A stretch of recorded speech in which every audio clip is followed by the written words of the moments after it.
Liquid Sunshine, a story about love, life, and finding the will of God. Chapter 30, My Exodus. Breakdown. Obedience isn't always the easiest path to walk. Doing the right thing is often one of the most difficult procedures to perform, especially when another individual is doing wrong.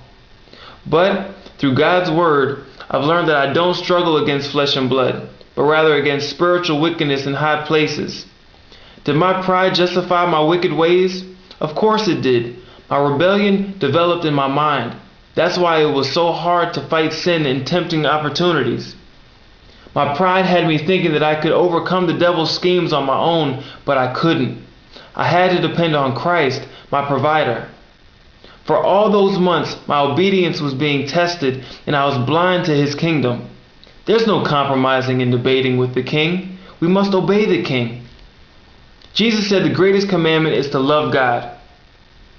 Then He said if we love Him, we would obey Him. Then the Bible goes on to parallel not obeying Him with sin.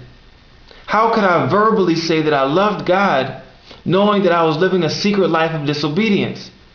If I tell God that I love Him, I want Him to believe my words.